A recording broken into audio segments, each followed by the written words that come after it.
So first we're gonna start with Jeffrey Yang, and then we have a great kind of trio that'll emerge afterwards, and then we'll have a Q&A, so please think of your questions. We're gonna be starting with Jeffrey, who is an old friend and a friend of the workshop, who'll read from his new book, Hey Marfa. The book is a great book that seems to defy categories at once: diary, hybrid, notebook, sometimes like a kind of Olsonian open field, other times kind of like a type of assemblage. The book is very site-specific, as you might guess from the title. It's about Marfa, but if you associate that place as a kind of artist colony for the elite, this book does something very different. It's a kind of psychogeography of the history of the site, a place that now might be associated with modern artists and kind of bohemian retreats, but has a history related to the US-Mexico border. And Jeffrey's book does a marvelous job of talking about the present, but also making the past also present, the past of Mexico, the past of this sort of settler violence. Linking with the theme that we have of death for this necrotic evening, there's also quotes from a kind of Book of the Dead that Jeffrey has invented, where he quotes kind of the last words of very many luminary, soon-to-be dead people. Jeffrey's also the author of Vanishing Line and Aquarium, as well as himself a great translator of a number of books, including, most recently, I think, a great New Directions book, Bei Dao's memoir, Citygate, Open Up. And he's also an editor at New Directions and has been really helpful in this book. So let's all give Jeffrey a hand.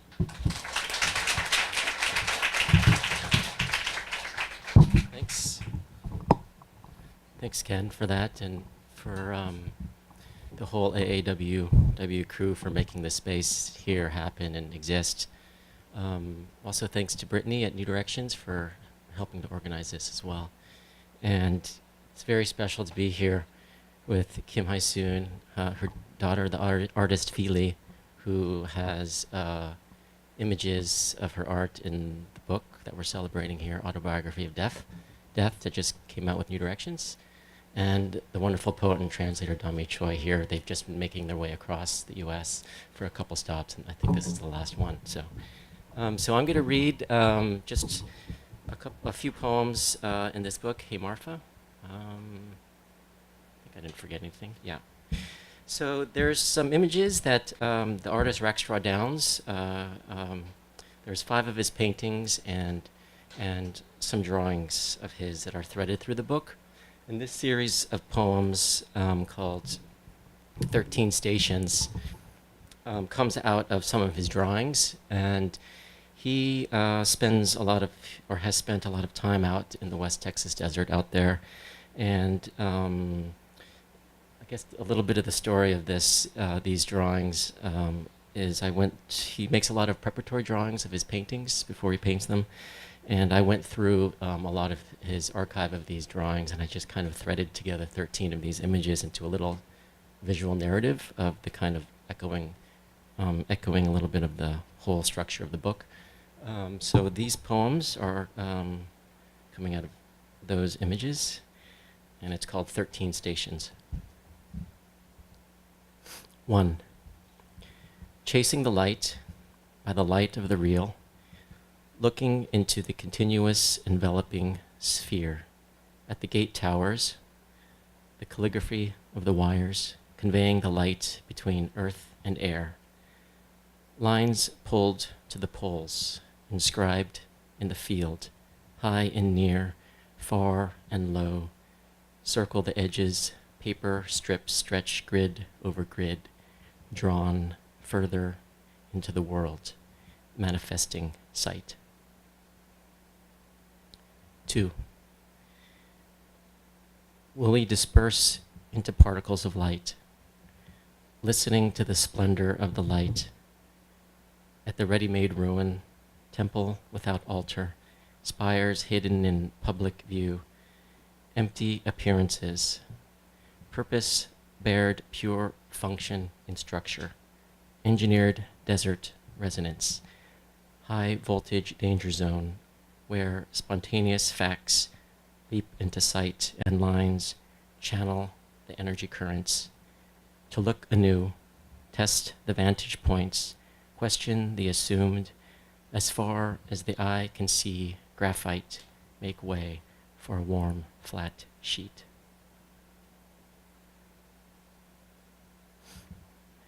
Three,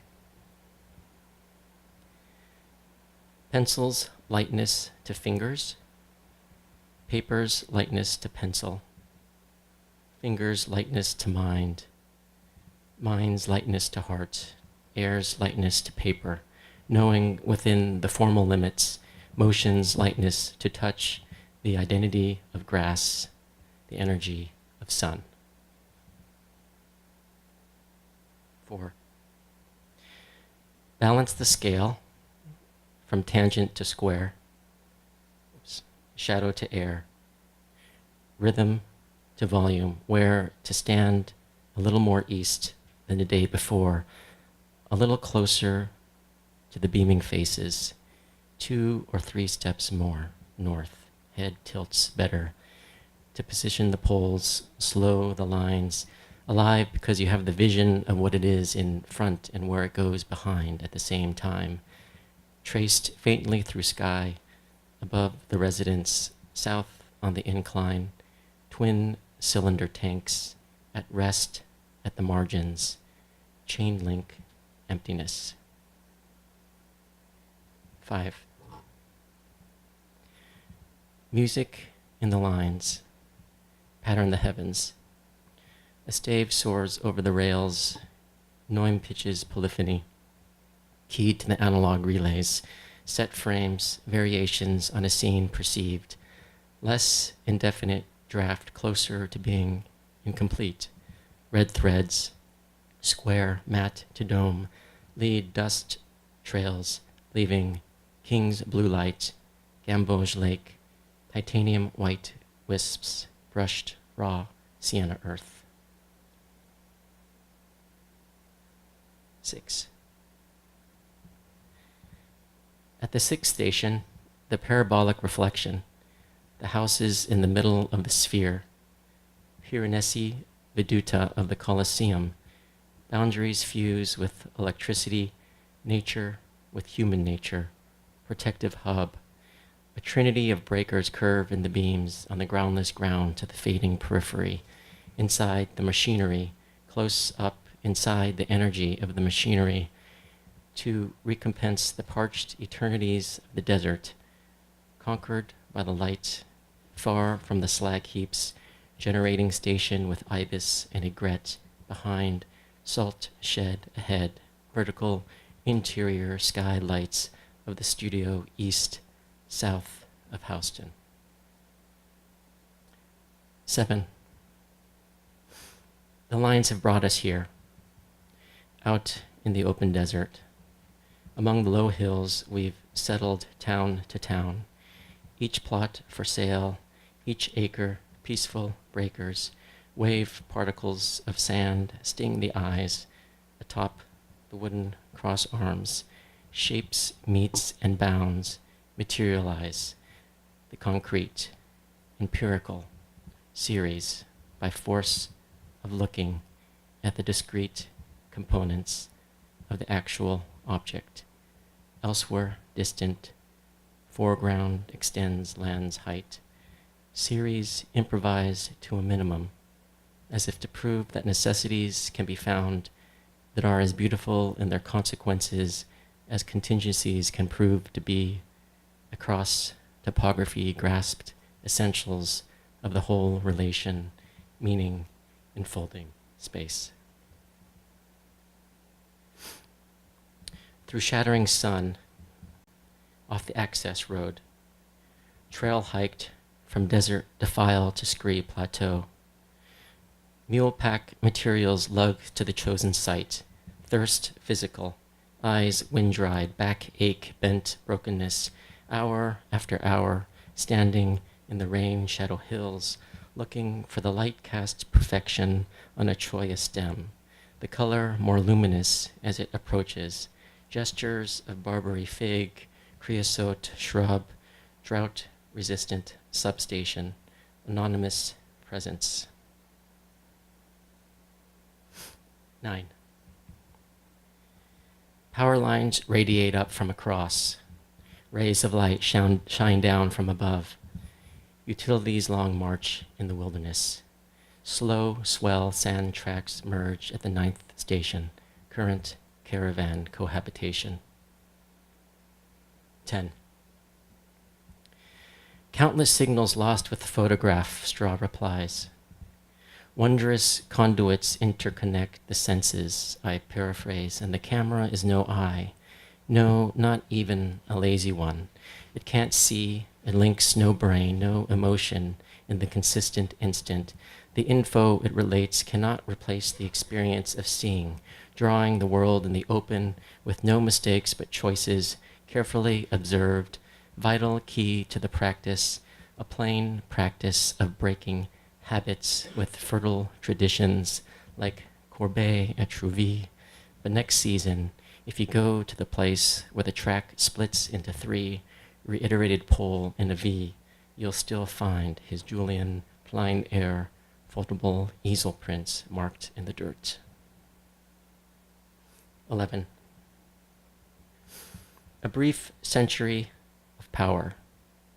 The grid grown, dependent upon so much, or wants for nothing, anything but blackout. Please, little substation, perched on a bedrock knoll, safeguarding the lines, light up the night of the poem, arriving as if by telepathic electricity, not built out of words, makes the words and contains their meaning.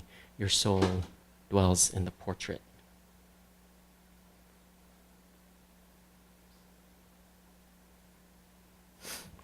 Looking west toward the mountains, sun's arc at midday, gaze itinerant arc of a track, arc of a mesa, arc of the poles, distilled in the contours of chroma's absence. Lines bind things to the light. No 2 wires alike. Trusses heavy with lead, rub onto the hand's underside.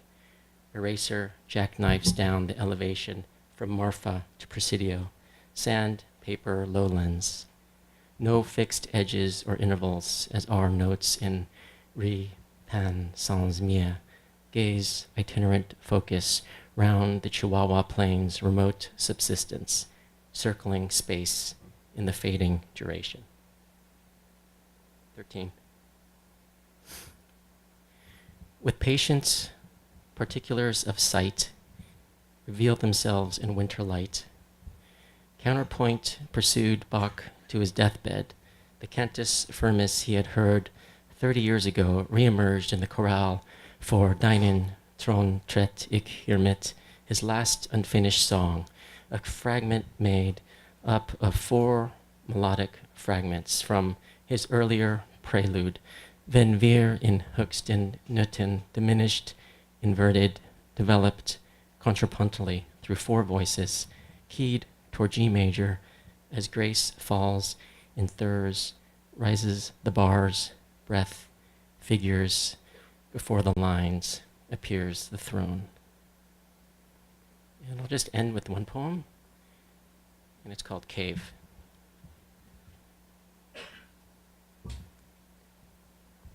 Cave. I entered the cave by way of Ellora. Others have known as Aladra or Allura. Its level hill signals no human activity inside it. Outside its gardens of luxuriant vegetation and abundance of water, the falls tumble down like a reincarnated god, dancing down the crystal threads, down the blue cliff face, faces forgotten, faces fixed. You who shaped the mandala streams while awake in a dream. 3-tiered halls from darkness to light, shrines leap out of the walls, carved bodhisattvas for 2 centuries, centuries before. Your hands materialize the mudras in stone, visualize the pradakshina past, the pillars and pilasters, the ritual cisterns, open book on a lotus, sketches of forms, untying the knots, a single step completes the design. I had chosen the unexamined life and failed, my failings haunting me here. This place your reverence named, your names concealed in its signs, triple bud stem, raised diamond thunderbolt, garland in song, I was drawn to the uppermost articulation in my circumambulations, fine dust caught in the sunlight, in the gaze of the stalking lions, against the darkest recesses, the perfected one summoning gesture. For your heroic deeds asked no remembrance, in the image, the silence, I was drawn to the doorway where Janguli sits with royal ease. I performed the sacred rite as it had been handed down through me, my feet blackened with earth, and in her cognizance, she clarified the poison surging within me. Thank you.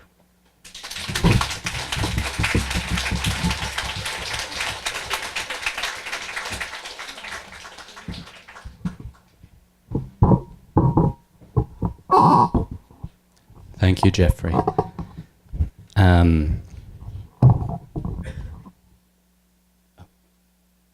Okay. Yeah, I'll introduce all of you. Okay. Thank you, Jeffrey. So next we have Phi Lee, who is the artist for Autobiography of Death, and also Kim Hyesoon's daughter. I'm just going to do a quick intro for the three of them, and they can continue uninterrupted. I've been a fan of Kim Hyesoon's work for a long time. In fact, I brought this chapbook that's from like a decade ago that I snagged at some AWP table when I was young. And we met 10 years ago, actually, when Hwan Seok-young came, and Kim Hyesoon was actually just in the audience, and I was like geeking out over meeting her, even though, you know, anyway. So I've had a long time to think about her work, and I think the first time one of the first times I encountered it was actually an essay, I think by K. Salam Mohammed, who talked about the most uncomfortable poetry reading he'd ever been to, and it was, of course, a reading by Kim Hyesoon. And I've come to think about her in relationship to my own work, at least, as like learning how to make use of discomfort in your writing, and of Kim Hyesoon as kind of a poet laureate of abjection, of the abject.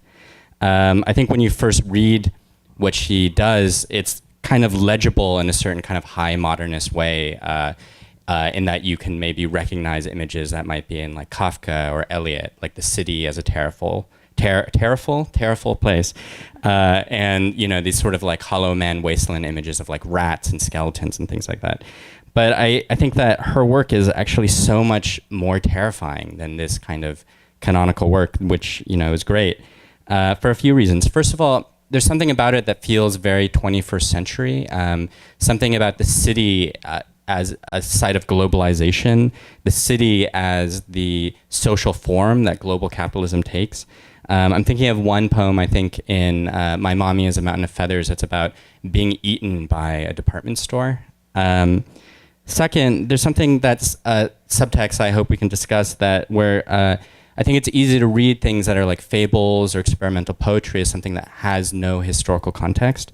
But there is a historical context, which is often sort of things that might not be visible, but a kind of relationship with modern Korean history, specifically, you know, someone being tortured from the Gwangju Rebellion, or the famous ferry accident that led to mass mobilizations of protesters demanding the resignation of President Park, and eventually her impeachment.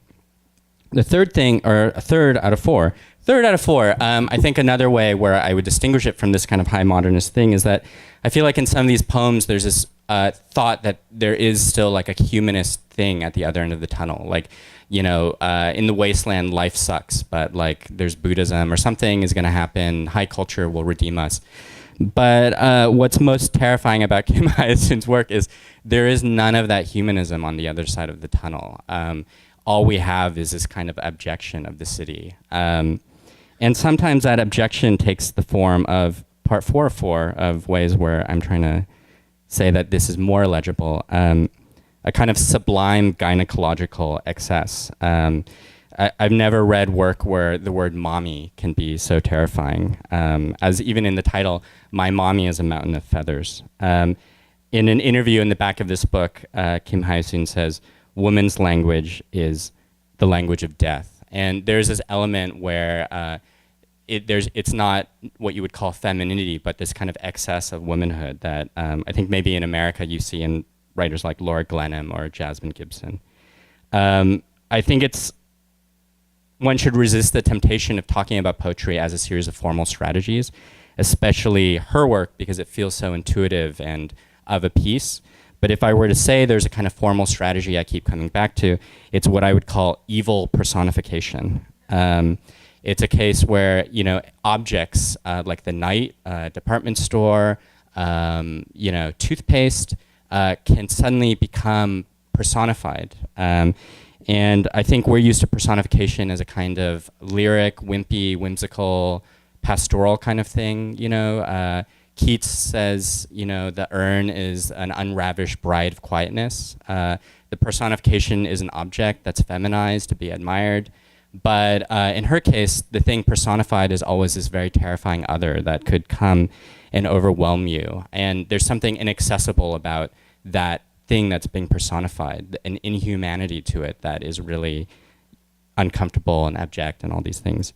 But when I was thinking about it, and I was thinking about all of these poems about death, there's 49 poems in the title section that are kind of each day of a spirit roaming the life after death. To think about how does death, which appears so often in all the other books, connect to this evil personification. And the way I would describe it is, as someone who's thinking a lot about writing about death and elegies, the elegy is actually like a very humanistic form. It's about you writing about how you miss this person that you love, things that happened while they were alive. But the shock is that death is actually the opposite. And death is when you go from being a human into an object. And so if all of these other poems are this kind of personification is an object becoming death, the uncanny nature of a lot of these poems about death are about the way that any human can die at any moment and then be left as this unconscious meat.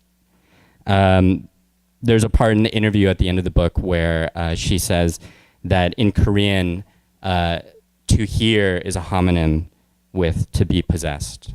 So we're all lucky here tonight to be possessed and to hear Kim Hyesoon. Just to say a few things, we're also very lucky to have Don Mee Choi here, who is her translator, who will be reading the English translation. I tried to persuade her to read her own poetry, but she declined, but that doesn't mean you should also decline.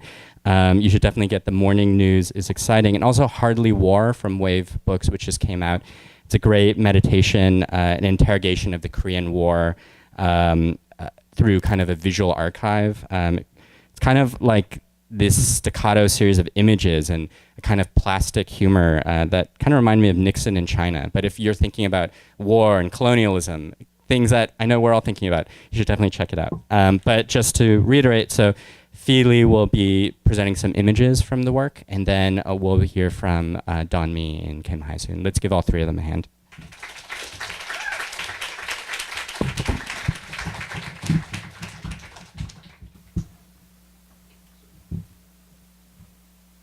Hi, thank you for inviting me, and sorry for my bad speech because I never speak it before a lot of people, so this makes me very nervous. And I did the illustration for my mom's book, The Autobiography of Death. And then I'm afraid to tell you that I'm not interested in her poem. And I never read her poem before in Korean, so this is the only chance I can hear of poems in English, because reading her poem makes me very uncomfortable because it is so different from my mother, my actual mother. She's just a typical mother. So just study hard and clean your room. So, so actually, when she asked me to give her my drawings, my drawing is a little part of my work, but she asked me to give her my drawings. Actually, I asked her to choose from my website. And then Don Mee and New Directions did a great job to put them in the right place. So I'm so happy. So this is the on the cover of her book, Autobiography of Death. And then the title of this drawing is I want to be hospitalized because I don't want to paint. And then living in Korea as an artist is not fun. It's just a lot of rumors and a lot of crazy people, crazy critics. So I want to bury myself, but there's a secret passage so I can do my work by my own. And they are people, the critics, in my funerals. And then I'm always working with toxic materials like FRP, but I don't know the English word for FRP, but it's very toxic. And then it is illegal in the US, but it's legal in Korea. So there are a lot of dust from it whenever I send it. So I always work with very dangerous environment. So this is me cooking and working in my very toxic studio.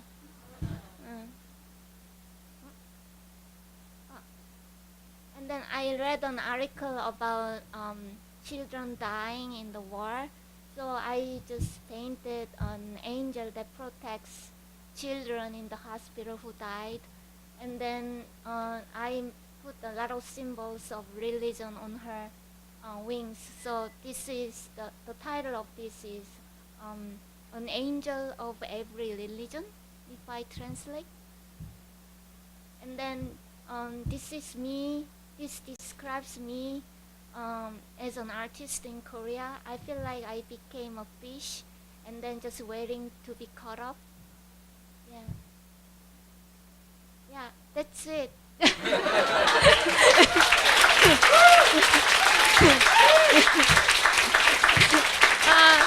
This is my short presentation, but I have a lot of sculptures and real paintings. So if you go to fijaylee.com, you can see a lot of paintings and sculptures. So please come. Yeah, but thank you.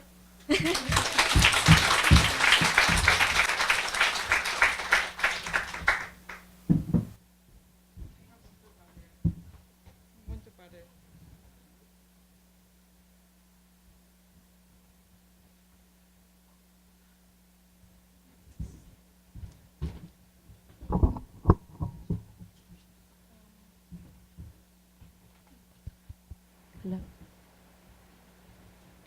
Is it working? Yeah. Okay.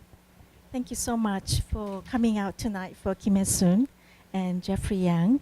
I want to thank Ken and AAWW for hosting us, and New Directions and Brittany for helping to organize this. Thank you, Vijay. Okay, so Kim Hyesoon will read first in Korean, and then I'll read in translation. She's not going to read from the beginning to the end of the poems, because just to save time. 사진, 사울. 네 인형은 안녕하세요? 네 인형은 건강하세요? 네가 인형의 귀에 대고 비밀이야 평생 입 다물어. 네가 인형의 누나를 뽑으며 너도 좋았지 그런 거지? 네가 인형의 머리를 자르며 이 더러운 년아 죽어버려. 네가 인형을 태우며 전생은 잊은 거야 그렇지? 네가 집을 나가면 남아있는 것 인형. 네가 집을 나가면 살아나는 것 인형. 네가 집을 나가면 창문 열고 내다보는 것 인형. 네가 집을 나가면 외출하는 것 인형. 네가 집을 나가면 고아행세하는 것 인형. 남 앞에선 왠지 음식을 먹을 수 없다고 하는 것, 죽지도 않은 것, 텅 빈 것, 눈동자에 네 귀신을 모신 것. Photograph, day 3. How's your doll? How's your doll's health? You speak into your doll's ears. It's a secret, shut your mouth for life. As you pluck out your doll's eyes, you liked it too, didn't you? That's it, isn't it? As you cut off your doll's hair, die, you filthy bitch. As you set your doll on fire, you've forgotten about your past life forever, haven't you? When you leave the house, your doll stays behind. When you leave the house, your doll comes back to life. When you leave the house, your doll opens the window and looks out. When you leave the house, your doll leaves the house. When you leave the house, your doll pretends it's an orphan. That thing, it says it can't eat in front of people for some reason. That thing, it never dies. That empty thing. That thing worships your ghost in its pupils. Doll is walking over there. Its armless arms come out, then go back in. Its legless legs come out, then go back in, like someone who's left her legs behind on a bed.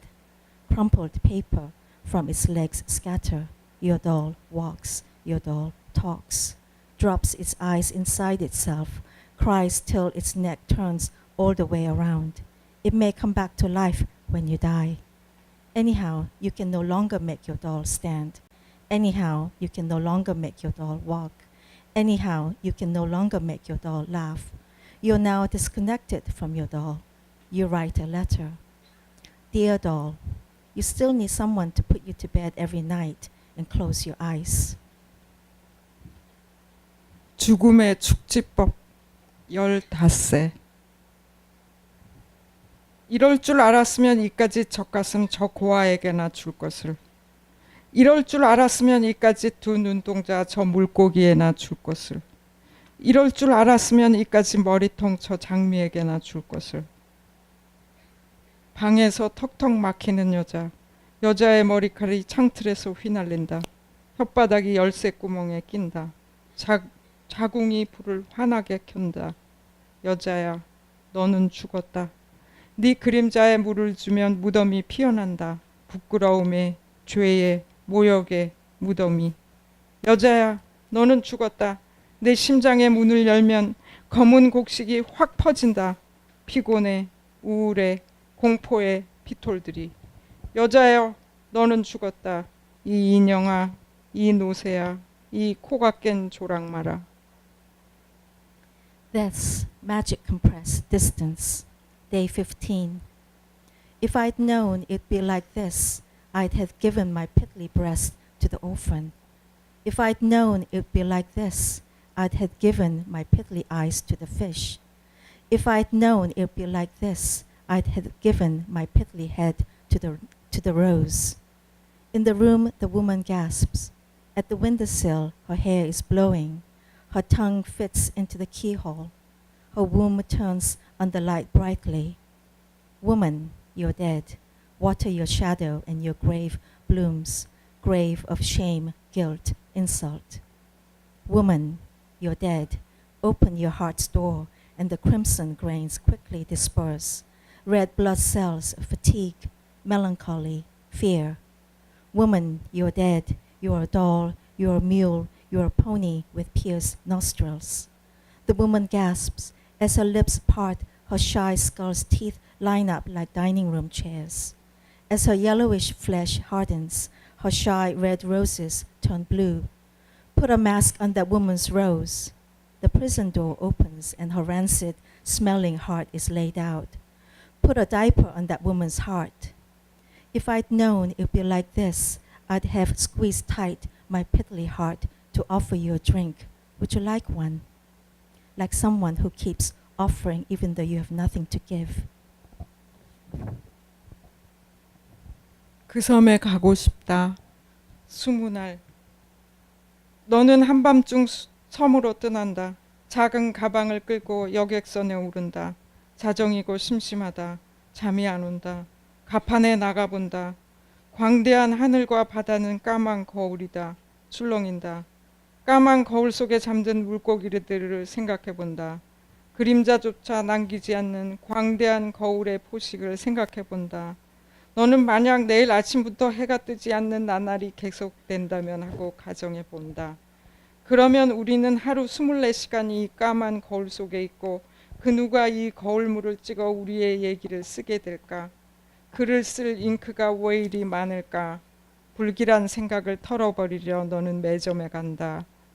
까만 물 위에 뜬 배가 슬피 우는 소리를 들은 것 같다. 자정 넘어 전화 한 통을 받는다. 네가 없어 허전하다는 전화다. 이 전화가 1000번째다. 그러나 매번 저쪽의 허전함이 너한테로 전해져 온다. 너는 복도에 나가 전화기에 대고 이 나라에서 태어나 나이를 많이 먹은 노래를 한 곡 부른다. 예약 전송해 둔다. 허전한 사람이 내일 아침에 눈 뜨자마자 들으라고. 그러다 거울물 속에 들듯 설핏 잠이 든다. 잠든 몸들이 내는 소리를 들으면서 1000번째 같은 자리 같은 자세 같은 몸들 같은 냄새 같은 방.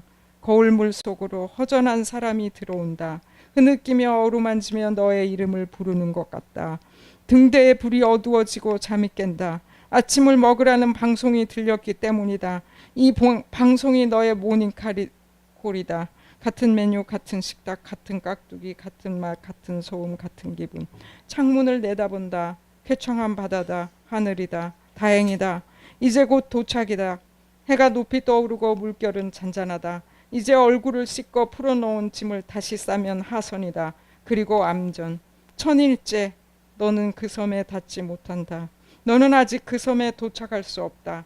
이제 하선이 얼마 남지 않았다고 생각하는 찰나 너는 다시 한밤중 작은 가방을 끌고 여객선에 오른다. 출항하는 배의 고동이 너를 설레게 한다. 다시 자정이고 심심하다. 잠이 안 온다. 갑판에 나가본다. 광대한 하늘과 바다는 까만 거울이다. I want to go to the island, day 20. You leave for the island in the middle of the night.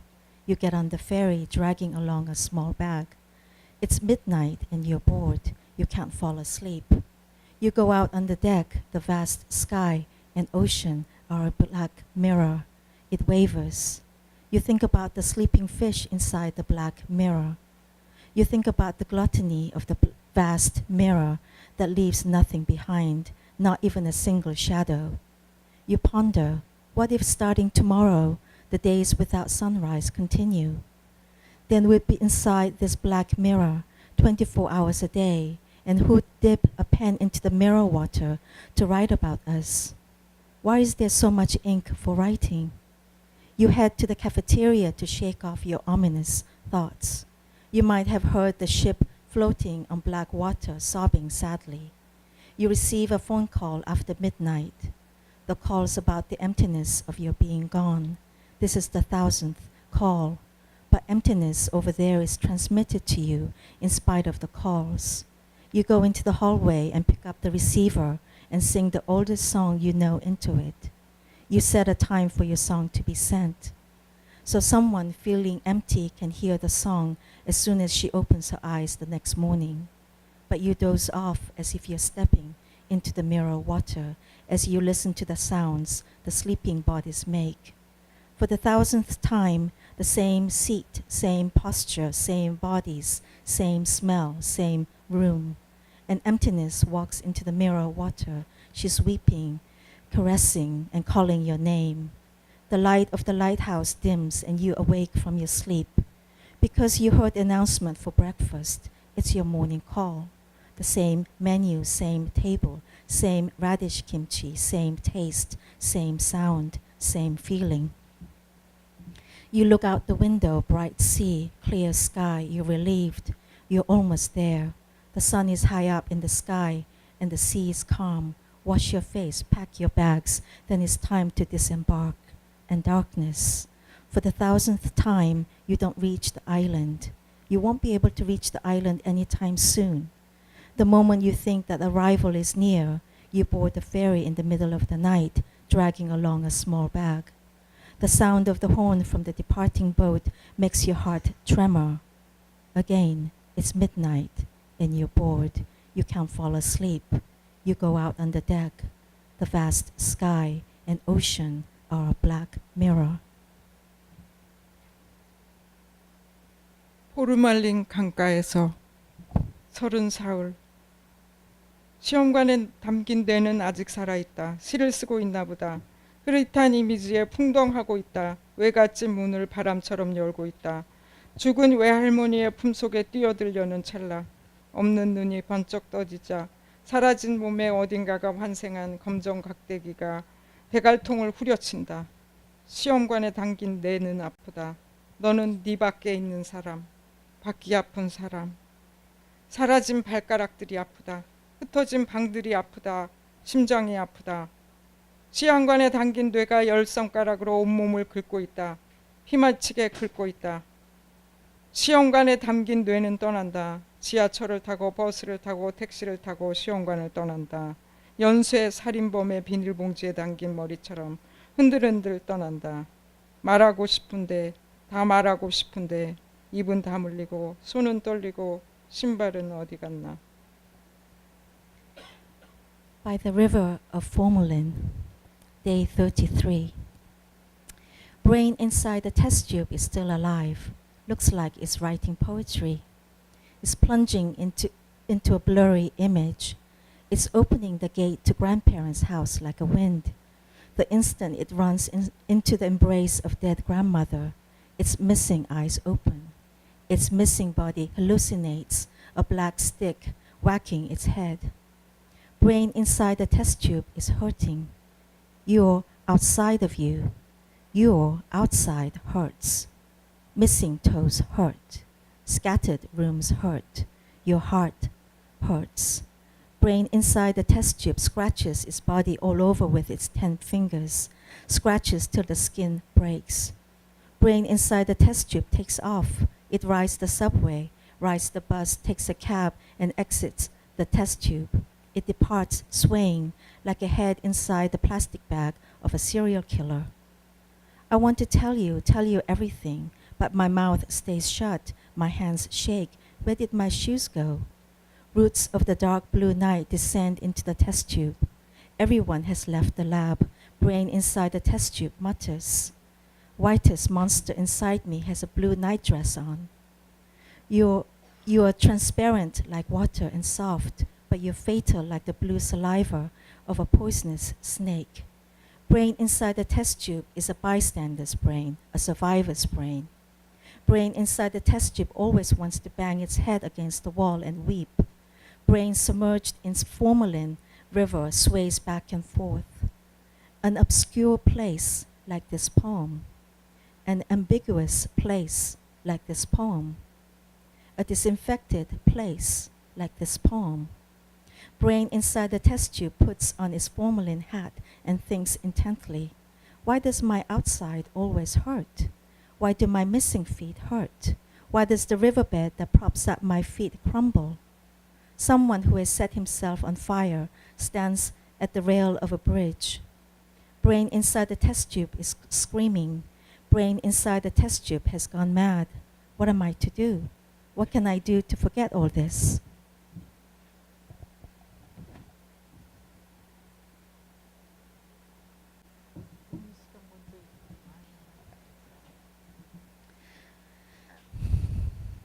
Lord, no. Day 36.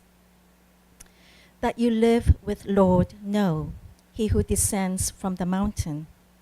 That you sleep with the one who created you, you eat at the same table with, the one who claims to feed and raise you, the one who strips bare the world he has made. You live with him who slaps your mummy's back, crinkles your mummy's brain map, and secretly locks the door to the outside world and discards the key. That you fall asleep with Lord, no, who shouts, earn your keep. You keep shouting in your head, I was born alone, I have nothing to do with you. Your sibling couldn't eat anything in front of him. She could only weep, vomit, and think of the waves of music. She wrapped herself in them, ran around in bed like a hedgehog, huffing and puffing from aphasia. 아님께서 아님을 아니하시고 아님의 아니하고 아니하시니 아님이 아니하온지라. 아님을 아니하고 아니하여 아니하되 아님이 아닌 아님은 아님이 아니나니. 아님이 아님의 아님이요. 아닌 아님은 아님이 아니나니 아님이 아님을 아니할 아님이요. 아닌 아님은 아님이 아니나니 아님이 아님을 아님으로 아닐 아님이요. 아님의 아님하고 아닌 아님은 아님이 아니나니 아님이 아닐 아님이요. 아니하게 아니한 아님은 아님이 아니나니 아님이 아니하게 아님을 아니할 아니함이요. Lord, no, does not Lord, no, and none, and not at Lord, no, does Lord, no. Thus not, none, never, Lord, no, nevertheless. Lord, no, who is not Lord, no, is never Lord, no. Thus Lord, no, is Lord, no, of Lord, no.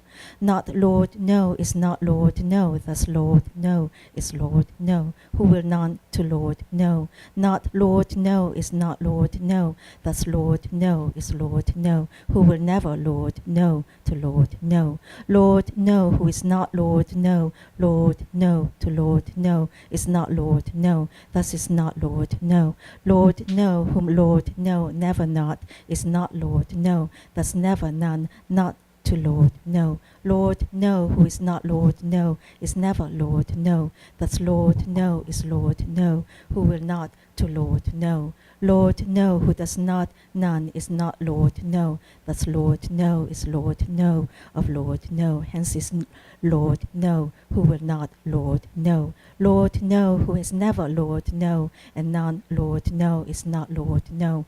Thus Lord, no, is Lord, no, of Lord, no. None to Lord, no, then no to Lord, no, and never, thus not Lord, no. By Lord, no, is not Lord, no, is not Lord, no, to Lord, no. Do not and not, Lord, no, is Lord, no, of Lord, no, from Lord, no, Lord, no, who did not to Lord, no, was none like Lord, no. That you live with Lord, no. That you must end the prayer in his Son's name. That you must live with the one who made the law. Yet with his crocodile-like eyes, he tells you to beware of a snake-like friend. That you live forever with Lord, no, who slaps your face. That you live with the naked light, who asks you, whenever you undress, aren't you ashamed? Thank you, Don Mee.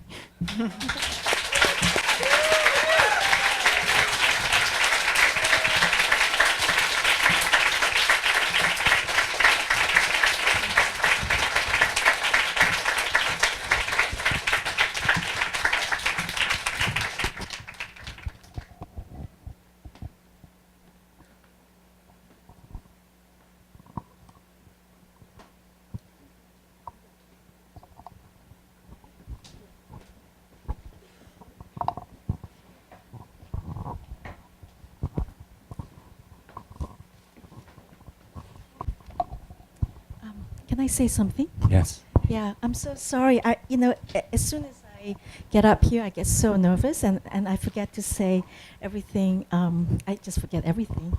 Anyway, I just want to say that Jeffrey Yang's book is this may sound very simplistic, but I really think it's a very important book, especially with everything that's going on. So I think we need to know the history of the US-Mexico border, and that's what he does. He excavates all the violent death along the US-Mexico border. So I really want to encourage you to get to know his book, and it's extremely intricately, formally interesting. So I just want to say that. Thanks. Why don't we give all three of them a hand again before we start?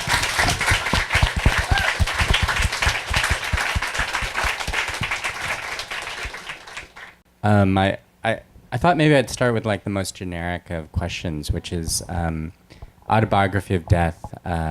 It's I'm curious how it started or how to talk about it, because it had some inspiration from the Ferry disaster.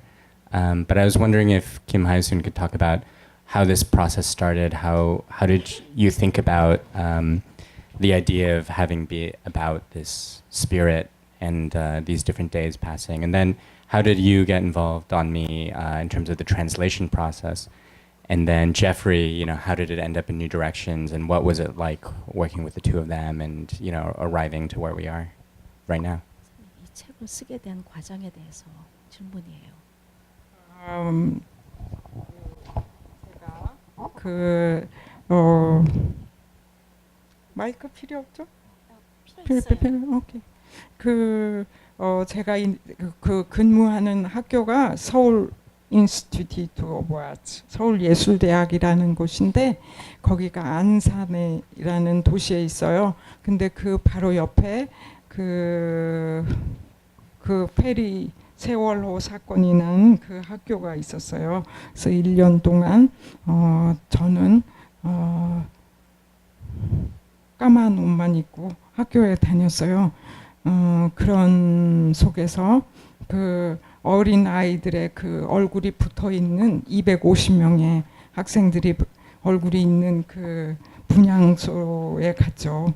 가고 또 그 사고가 난 바다에 가고 그러면서 제가 겪은 모든 죽음에 대해서 써야겠다 그렇게 생각하기 시작하고 이 시를 쓰기 시작했어요. 네, 네.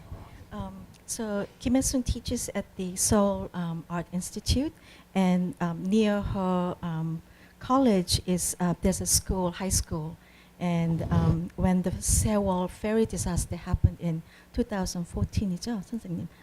2014.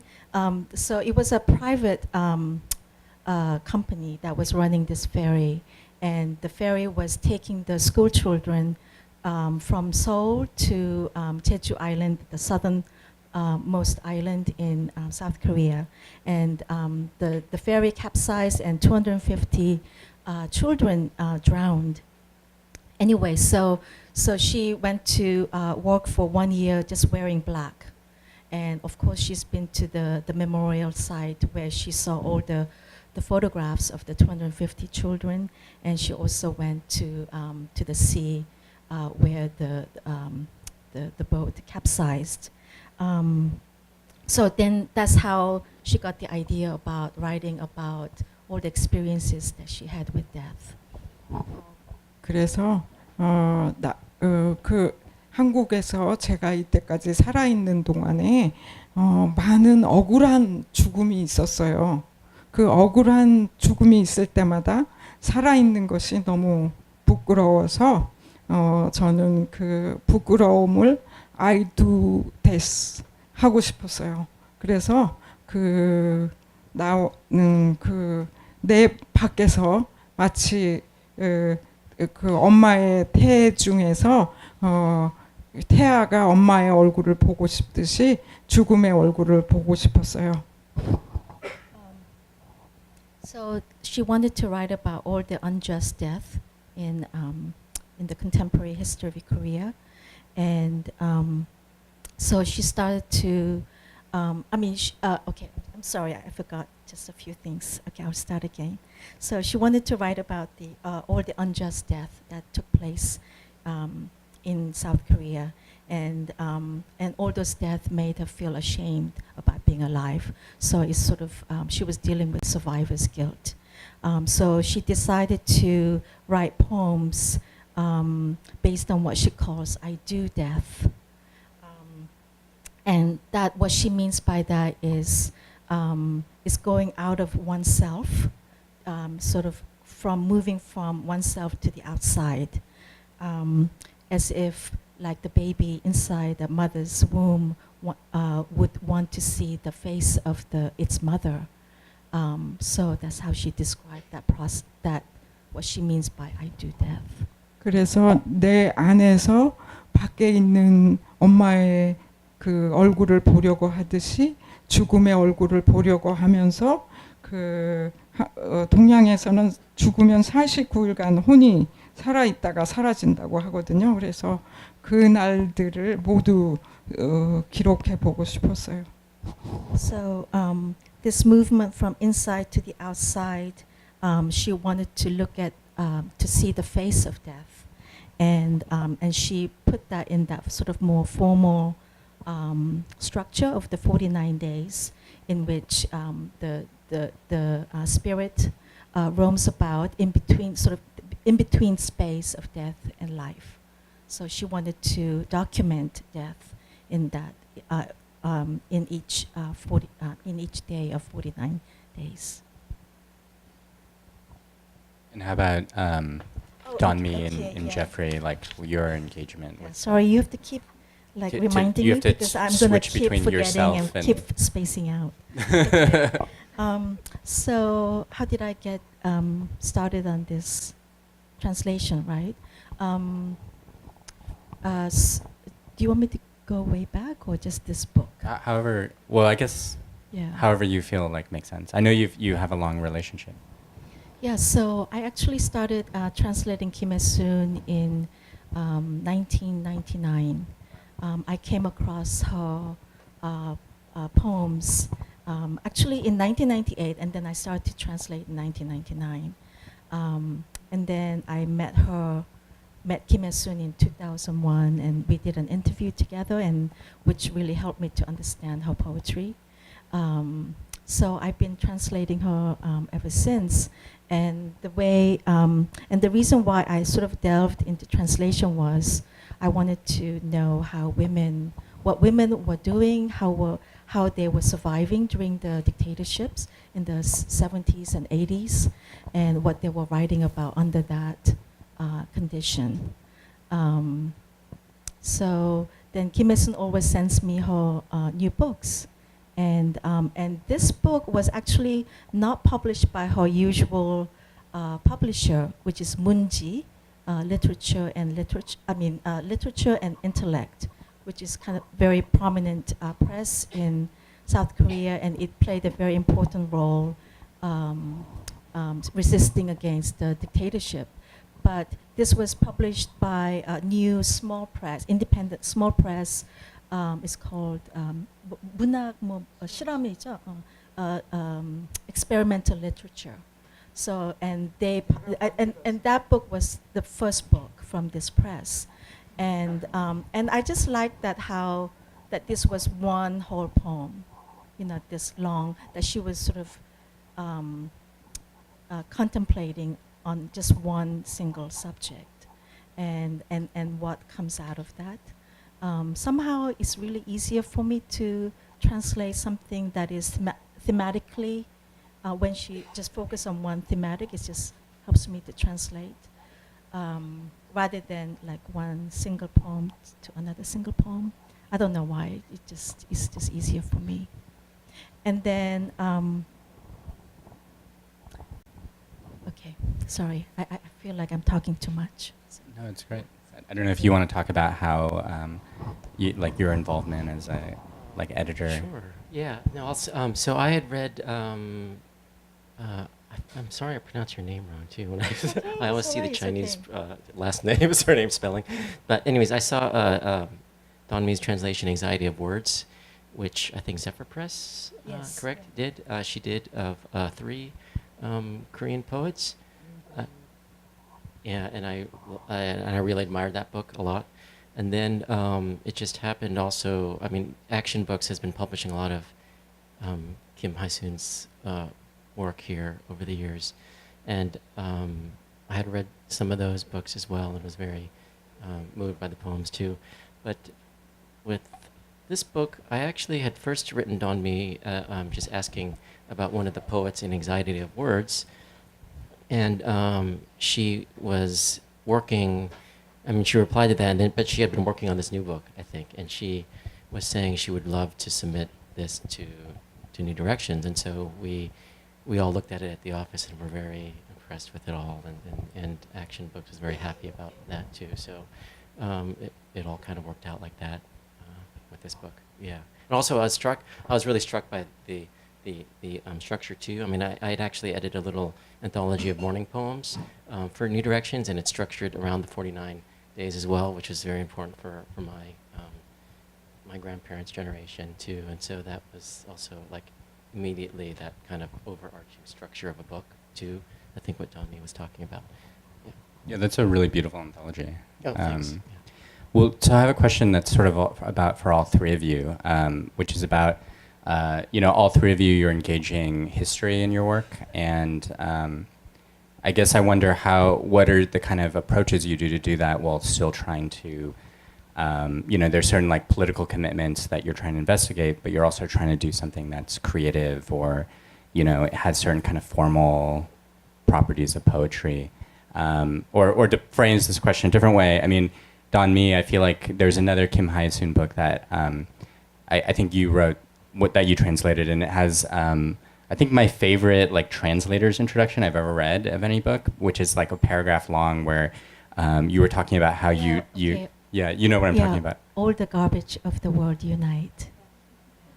Do you want to say what I was going to say, or? No, go ahead. Oh, well, she basically says that she submitted these translations, and then there was an editor, I think, who said, you know, we're really uncomfortable because the way you translated it, the word holes appears way too many times, and it makes us really uncomfortable reading a text that has the word holes so many times. And that the word whole has many negative connotation in English.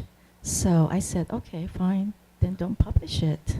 Then I just kind of forgot about it till I finished translating that whole book. And then when I was thinking about writing an introduction, I was so exhausted that I just couldn't write anything long. So I thought I should just write something short. And then somehow that incident came up. I mean, I remembered that. Then I said that that South Korea was indeed a very holy place because during the Korean War, about 250,000 pounds of napalm was dropped daily. So that it was indeed a country of many holes.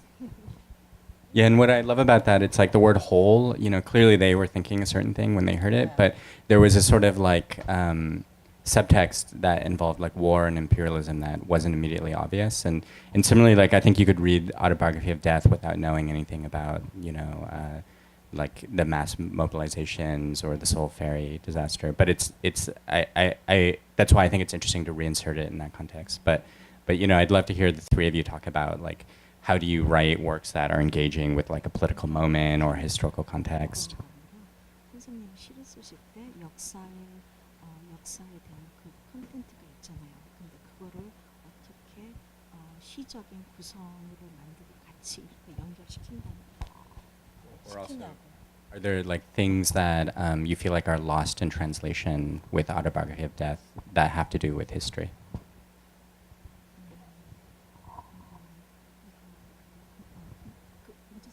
I'll just have a talk about Yeah. how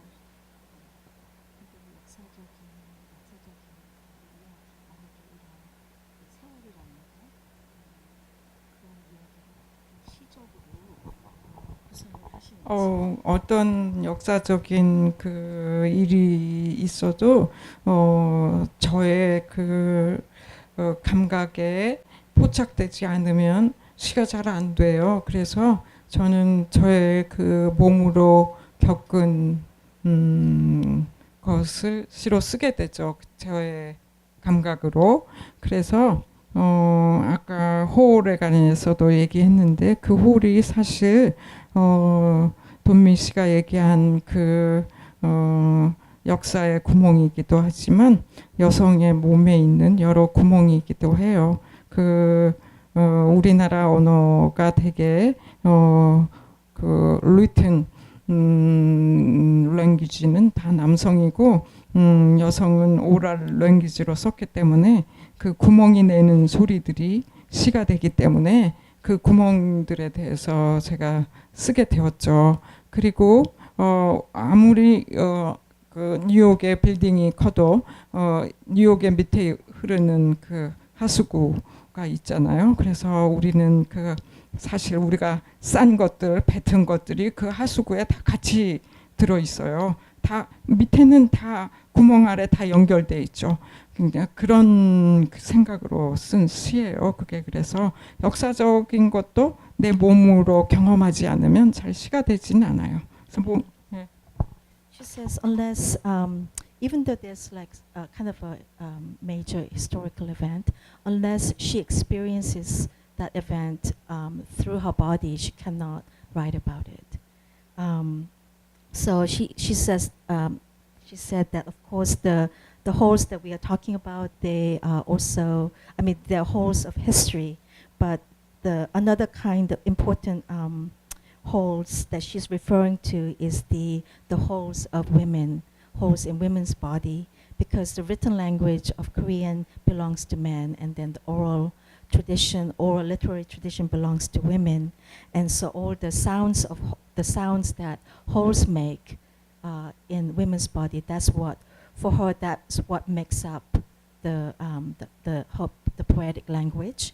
And for instance, even though the New York City is enormous, underneath it there are all the sewers, and all our things that we excrete are all connected beneath the hall, through the hall. So that was an example that she gave.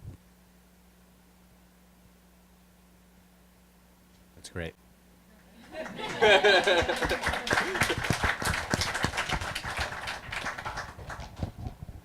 I don't know if either of you want to talk about. Okay. Trying to juggle it all. I guess not a lot of Kim Hyesoon's previous books have images, and here there's juxtaposition with these great illustrations by Fee Lee, and I was wondering if that was part of the compositional process, and what your thoughts were about that.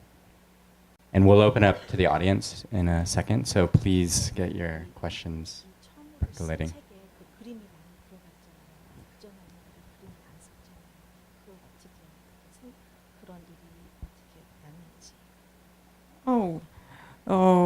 제가 그 한국에서 발간한 죽음의 자서전에는 그 죽음의 자서전 한 편만 들어 있어요. 그리고 그 뒤에 리듬의 얼굴은 들어가 있지 않아서 다음 시집에 들어갈 예정이거든요.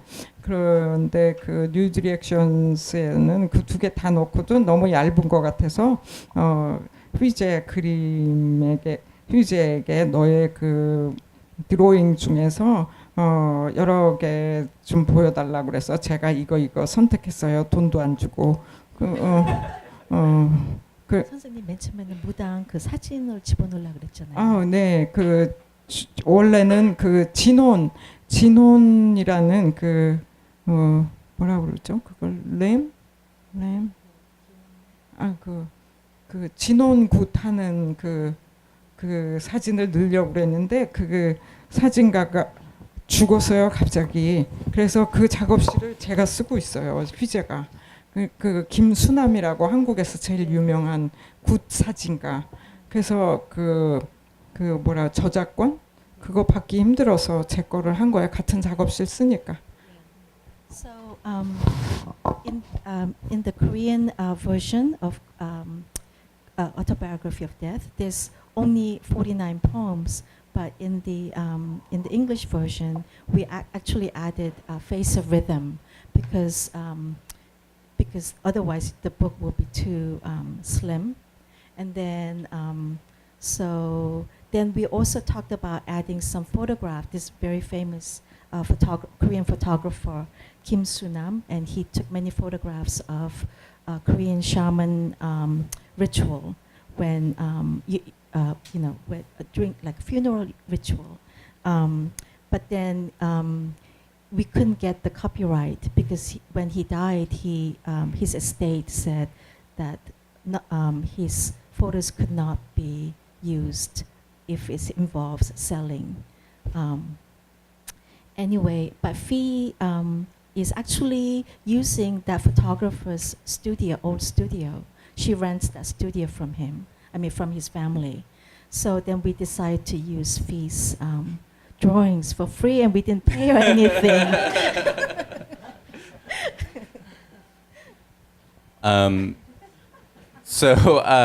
I want to also thank all of the volunteers who are here tonight, and also to thank, sorry, inappropriate connection, but to thank Tiffany and Sophia who were involved in this event. The reason I was thinking about this is Sophia, who's our programmer who arranged for this event, she saw the two of you in San Francisco at the Center for Translation, and she was saying that the two of you were talking a little bit about how that Kim Hyesoon is seen as kind of like alternative within kind of contemporary literature in Korea right now, and there's some more conservative writers who are not a big fan of her work, and there was some kind of interesting tension there. I was wondering if you could talk about like how your work stands within kind of the context in Korean literature now. 선생님이 한국에서는 보수적인 시인들한테 좀 많이 공격을 받고 있잖아요.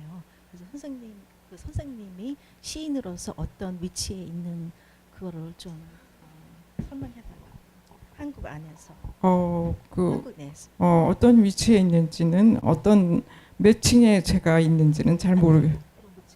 좀 다른 선생님이 좀 다른 좀 색다른 어, 시인이잖아요. 그 한국에서는 예를 들어볼게요. 제가 어떤 시인인지. 제가 2017년에 어떤 5.18 문학상이란 걸 받게 됐는데 그때 그 받게 된 시집의 텍스트가 I am okay, I am pig였는데 제가 모더니스트라는 이유, 제가 모더니스트인지 전 잘 모르겠지만 아무튼 그런 이유. 두 번째는 피그가 한국의 피플을 모독했다는 거. 세 번째는 제가 친일파 시인이라는 미당 서정주의 문학상을 받았다는 세 가지 이유 때문에 그 상을 주지 말아야 된다고 나이 드신 광주에 사는 많다고는 할 수 없지만 아무튼 일부의 시인들이 너무나 야단쳐서 저는 그 상을 거절했어요. 1년 동안 욕 먹었죠.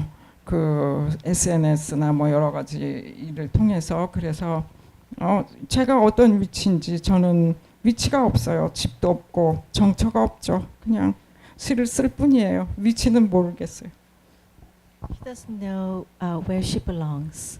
She has no home. She has no position. She just writes poetry. That's what she said at the end. So now I'm going to go back to what she said in the beginning. For example, in 2017, she was awarded a literary prize that's connected to May 18 Gwangju uprising. Anyway, okay. So, and she was awarded for her poem "I'm Okay, I'm Pig." So, then the older, sort of more conservative poets in Gwangju, in the city of Gwangju, accused her of being pro-Japanese because she had received Midang literary prize several years ago, and the poet, that prize is named after a poet, Seo Jung-ju, and he was sort of became, later he was known to be pro-Japanese. So she was attacked as a pro-Japanese poet. And then she was attacked for depicting humans as pigs. 그거 맞죠, 선생님? 그 말이 맞아요? 아니요? Yeah. That she depicted the masses, the civilians, as pigs. And she was also attacked as a modernist poet. She doesn't know if she is really a modernist poet.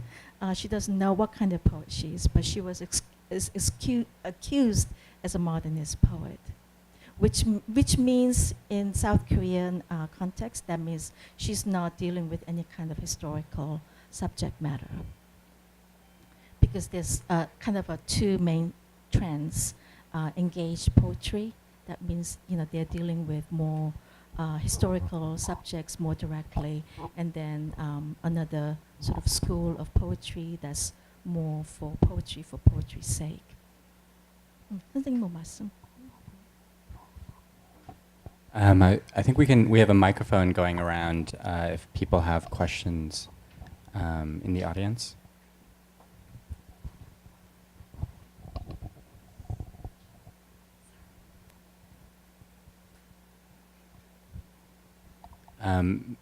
In the back over there.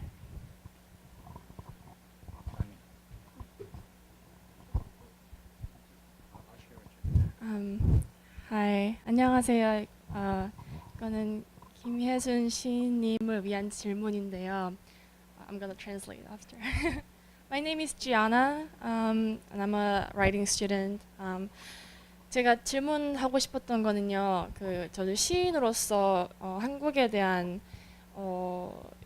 정치적인 얘기라든가 좀 제가 감정적으로 겪었던 힘든 것들에 대해서 얘기를 많이 하는데 그 과정이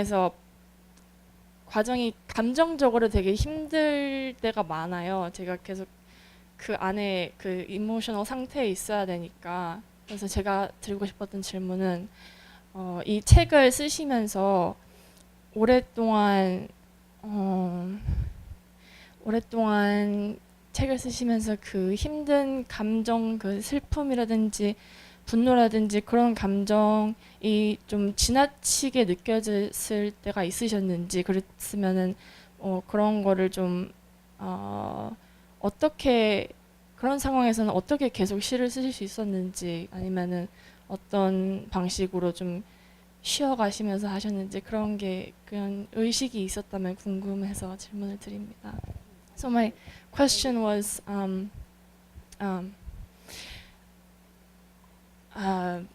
as a writer, I find it really difficult to talk about something that's emotionally difficult and painful, especially in a prolonged state of grief. When writing about something, it requires you to be in that prolonged state. And I was wondering if you have a ritual or a way of yours to deal with or channel that kind of emotional difficulty when writing it, and to keep writing about it without feeling too overwhelmed or yeah. Thank you. 시는 제 감정으로부터 도망 중인 것이 시라고 생각해요. 그 도망의 기록이죠, 말하자면. 예, 도망의 기록이에요. 감정은 저기 있고 저는 그것으로부터 막 나가려고 하는 그런 기록이고요. 도망의 기록이고, 두 번째는 시는 제 시는 제 바깥에 있고자 하는 기록이에요. 제 바깥이라는 것이 저의 안에서 나아가고자 하는 어떤 노력의 기록이에요. 그래서 Autobiography of Death도 나와 죽음 사이에 있는 기록이죠. 내가 아직 죽음을 경험해 보지 않았으니까, 아직 죽지 않았으니까 나와 죽음 사이에서 죽음하는 거죠. 49일간의 영혼이 중음의 세계를 떠돈다고 하듯이 그런 기록이죠. 감정 그 자체를 쓰는 건 아니에요.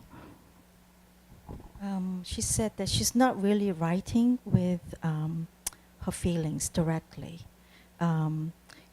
She feels that her poetry is about documents the escaping escaping the feeling, and that in between space of herself and death, and that what she calls doing death, and is that movement, that process of going outside of myself.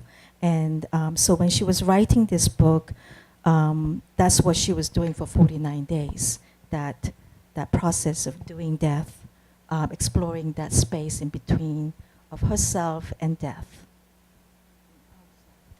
of the outside.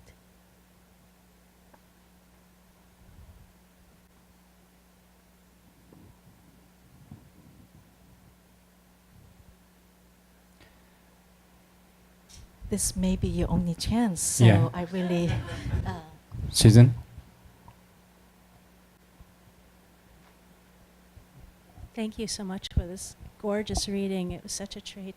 I wanted to ask a little more about the translation process. Even though I don't understand any Korean, I heard a lot of very rhythmical, lines full of, repeated patterns, and it's clear that that's a very important principle in how you make your work. And I'm wondering, what the experience of translating those rhythms and those repetitions are like, for you, Don Mee, and whether you work together on, figuring out what are the sounds in English that will suit best, you know, as representations of the Korean sounds?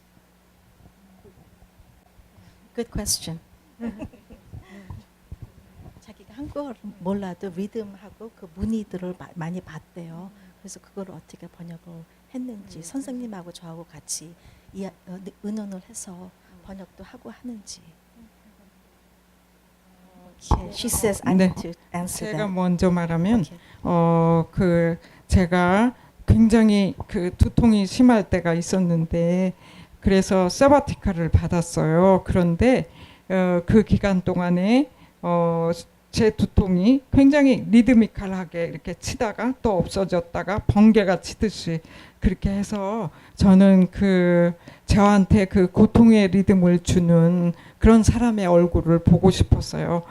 그랬는데 너무 아파서 쓸 수 없어서 하루에 5줄, 6줄 쓴 게 리듬의 얼굴이거든요. 그래서 이번 시집은 굉장히 리듬이 있고 수잔의 말대로 패턴이 있어요. 그것을 돈미가 너무 잘 살려줘서 저는 굉장히 감사해요. 나 그거는 번역 안 할 거예요.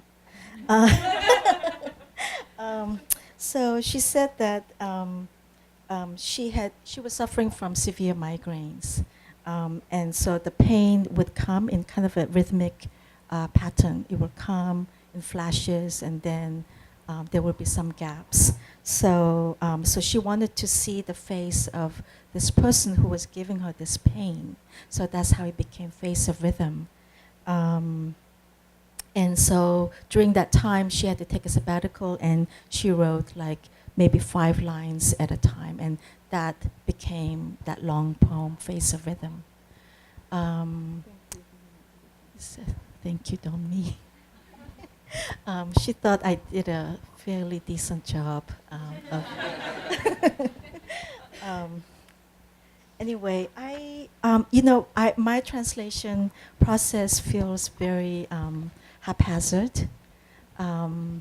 Even though I am quite disciplined about sitting down and translating, I don't really know how it happens. I just, okay. I usually have dreams about Kim Hyesoon's poems.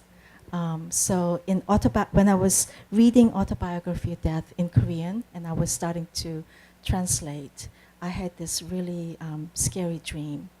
And I saw myself inside kind of a very deep sort of bathtub, like Korean style tub that you kind of go inside and soak yourself.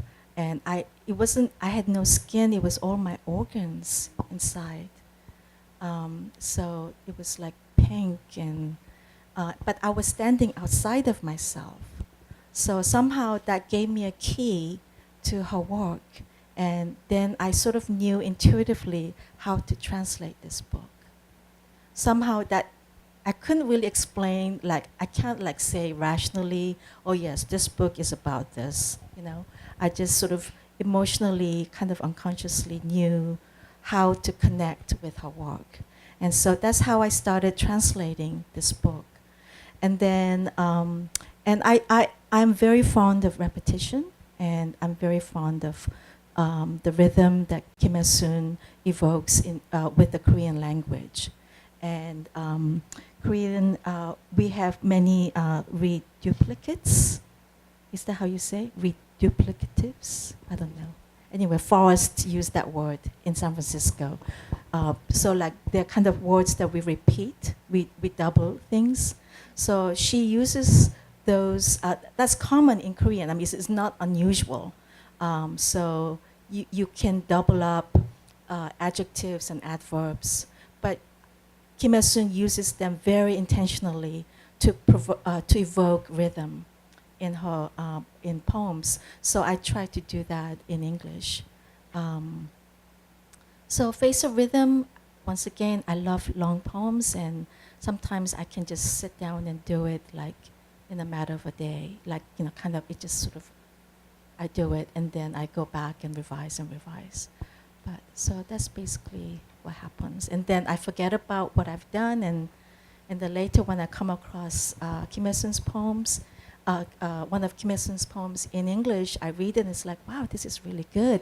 And then it's like, this is a really good poem. Not like, I'm not saying like it's a good translation, but really interesting poem. And then I realized, oh yeah, I guess I did translate it. No, I was just going to say, as an editor, I mean, it's many of us here read poetry in translation or translate or write, and it's just so amazing when you have a poet like Kim Hyesoon and then a translator like Don Mee converge to make this work. It's really special, I think, to see that when the rhythm is so much a part of the meaning of the lines and things. But I just wanted to there's just one, I mean, because you were talking about the meaning in her poetry and stuff. But there's at the end of the book, there's an interview between Don Mee and Kim Hyesoon, and there's this line that I keep is always in my mind since I've been reading this, and it almost could be like a epigraph to the book to me. But she says, "To write poetry is to witness the names that die inside poetry." So to write poetry is to witness the names that die inside poetry. And I don't even really, I'm not sure exactly what that means, but there's something that's so sad and true about that and with this book. And we're living in this age of loss, and absence. And that's really kind of amping up as we go along. And so there's just something like, because we hear about names in poetry in other ways, but not like this and not like the times we're living now. So there's something that just really resonated with that in the whole book. Yeah. And another way she says that is that we, a structure of death that we remain living in. And of course we can, understand that structure of death in many, many ways of many things that's going on here and globally, and yeah. Can I ask, I don't mean this to be a stupid question, but I was wondering if Kim Hyesoon can say, like, what is death? Because I feel like it's such a central part of this cosmology, and I feel like normally you die and that's it, you're dead. But I feel like death is more like a spectrum in your work, where you have a relationship with death while alive, and the other name for death is the other. It's like the non-self, So yeah, the outside. So it's sort of like yourself can become externalized from your living self and body, but the outside object is also exterior to the self, so it's dead also. So what is death? I don't know if this makes sense. 뭐냐고요? 죽음은 시예요, 시. 시를 쓸 때는 내가 의자에 대해서 쓸 때 나는 은유 메타포가 아니라 나는 의자하기를 원해요. 내가 죽어야 의자 되죠. 그런 것처럼 죽음은 어떤 나는 부재하고 어떤 것이 되려는 어떤, 그래서 죽음은 시이고 또 죽음은 사랑이에요. 내가 네가 나는 나를 주려고 너한테 안달하는 게 사랑이잖아요. 내가 너를 주고 싶겠다고 막 야단하는 거예요. 그런 것이기 때문에 죽음은 그런 거죠. 그래서 내가 내 밖으로 나가려고 하는 것, 그런 결론적으로 내가 내 밖으로 나가려고 계속 움직이는 것이 죽음이고, 그런 움직임이 결국 끝에 죽음에 이르게 하겠죠. Okay. She said, death is poetry. For example, if she were to write about this chair, she's not going to write about that chair as a metaphor, but in a way that I want to become that chair. I do chair. I'm sorry. I do chair because in order for her to become that chair, she has to go through that process of death. So that is the and it's about negation of oneself. I don't know how to quite fully translate that word in Korean. 부재 could be absence of oneself. I think absence of oneself to become that, or to do death. And she said that poetry is also like love, because when you love, desperately trying to give yourself to the other. So that movement, that perpetual movement towards the other, to the outside, that's poetry. It's beautiful. Question right here. Oh, sorry, go ahead. 작가님이 한 말씀 중에서 저에게 되게 와닿은 부분이 있는데 거기 억울한 죽음들 때문에 살아있다는 것에 대한 부끄러움 때문에 시를 쓰게 됐다고 하셨는데 제가 궁금한 거는 그런 죄책감이라는 게 이제 그러니까 죄책감을 가진 생존자를 위한 시인지 아니면 이렇게 억울하고 부당한 죽음을 당한 사람을 위한 시인지 아니면 그게 섞여 있는지가 궁금합니다. So some part that really stood out to me was when she said that it was because of like an unjust death or like that she felt like a survivor's guilt, and so that's what led her to write these poems. So my question is kind of asking if these poems are for like the guilt that survivors feel and for the survivors, or if these poems are for the people who have suffered these deaths, or if that's mixed. Thank you. 저의 시는 어떤 감정에서 시작해요. 아까 감정에 대해서 질문했지만 분노가 제일 심해. 분노 있을 때 시 제일 많이 써요. 여성으로서 당하는 분노 또는 우리나라 사회가 우리한테 주는 분노, 그런 분노가 있을 때 시를 쓰지만 그 분노로부터 시작해서 쓰기 시작하면 아까 말한 것처럼 그런 것은 점점 사라지고 어떤 다른 공간에 있게 돼요. 그 시는 어떤 공간에 대한 어떤 공간을 형성하는 것이기도 하거든요. 근데 이번 시는 그 공간의 스트럭처를 뇌스로 한 거죠. 네. 그 아까도 말했지만 세월호 이후에 그 흐릿한 건축을 뭐랄까 희미한 건축, 희미한 아키텍처를 짓는 그 재료, 그 건축의 재료들을 죽음으로 삼았던 거죠. 제가 만났던 수많은 죽음들. 그러니까 여기 아까 수잔이 두 번째 날 읽어달라고 했거든요. 근데 아직 우리 안 읽었지만 그 두 번째 날은 우리가 여성이 매달 경험하는 어떤 죽음, 그런 우리 매일 그거 하잖아요. 월경하는 그 죽음을 토끼 쓴 시예요. 그래서 제가 만났던 우리 가족의 죽음 또는 억울한 죽음들이 그 건축의 흐릿한 구조가 되었죠. 이번엔. 그래서 어느 걸 썼는지 다 썼어요. 그런 지금 알면서 질문한 거죠.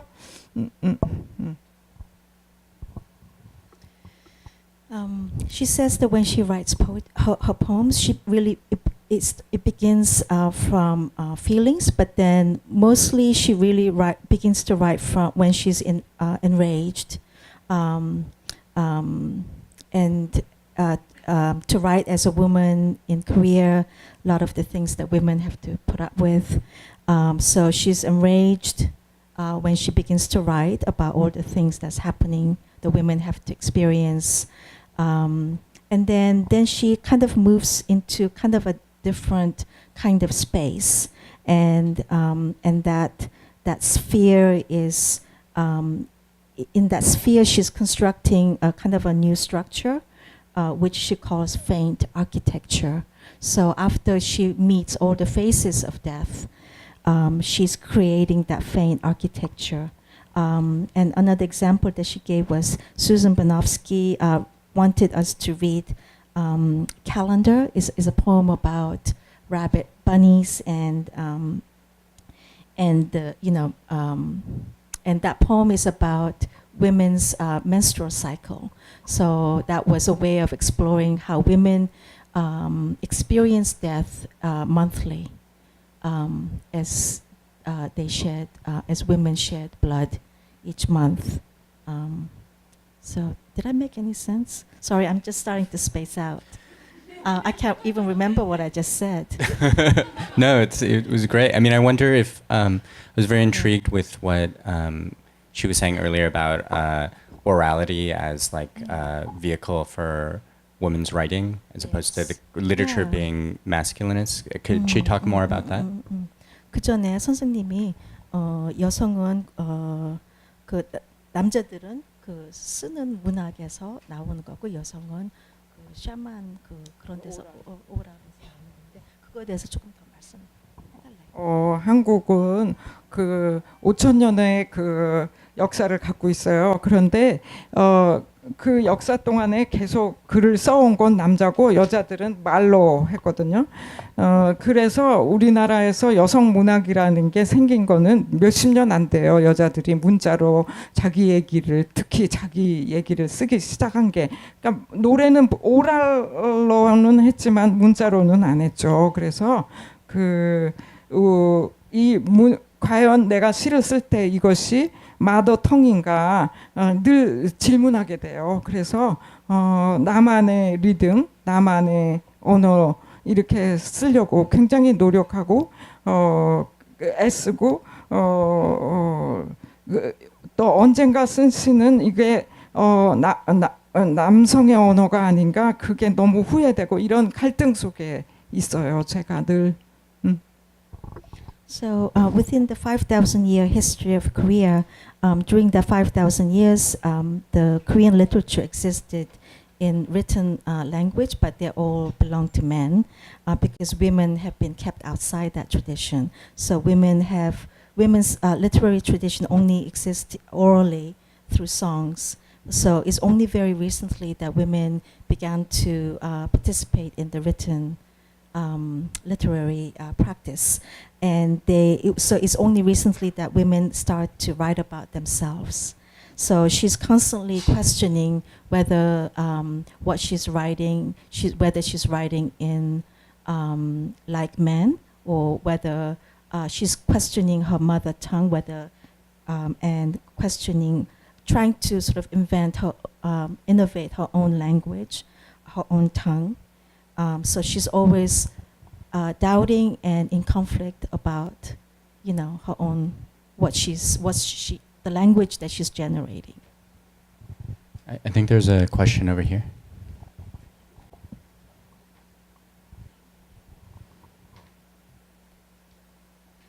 First, I just wanted to say thank you so much. I really, really enjoyed this reading. My first question is, it seems that, and correct me if I'm wrong, writing is a therapy. It's a way of processing very deep emotion for you as a poet. And I'm wondering about a reaction as a reader, or more appropriately as a listener, tracking my own emotions of anger, disgust, shock, confrontation. So my question is there solace and hope for us as readers, for us as women with holes in our body? Or maybe the better question is there relief? And the second question is that maybe one theory that I've been thinking about the past few minutes is that maybe the meta-awareness that you have as a poet is both a solace and an anti-solace, in that there's so much solitude in the poem, but meta-awareness lets us see ourselves maybe as a companion, or maybe at a distance as just a brain in a test tube. So the final question is that a kind of solace, or what is the function of the kind of really intense meta-awareness you have in your poetry?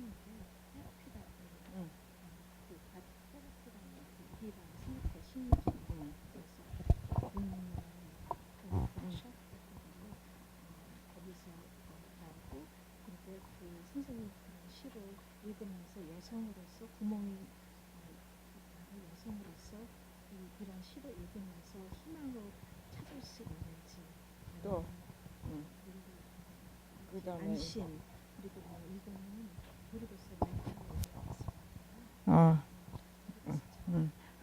I didn't.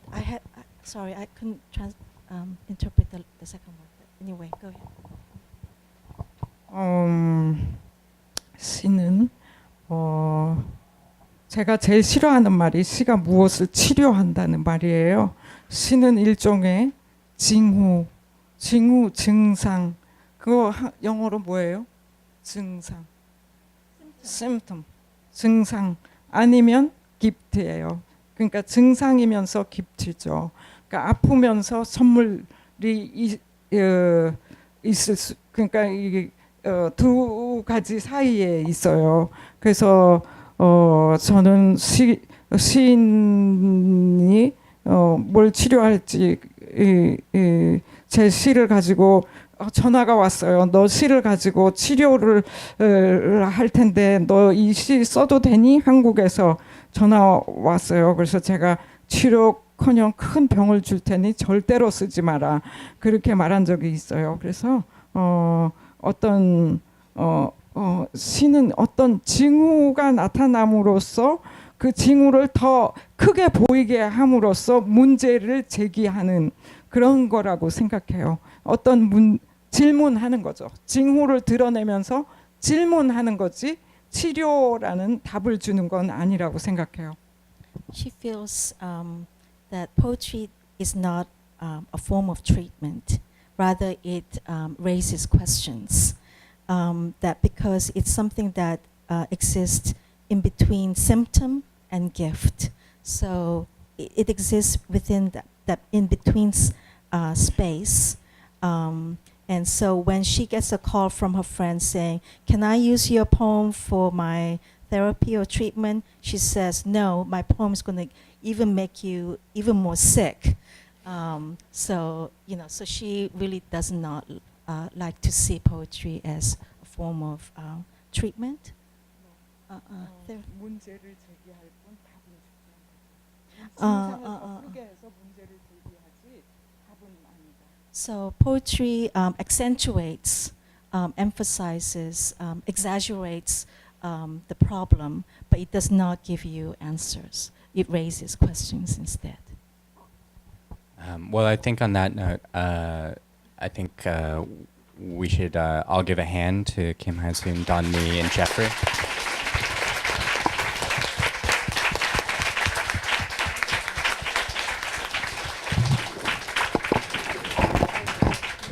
So just a quick note, we have books for sale in the back, so please hang out, buy books, get them signed. And the bathrooms are these two doors over here. Thank you all for coming.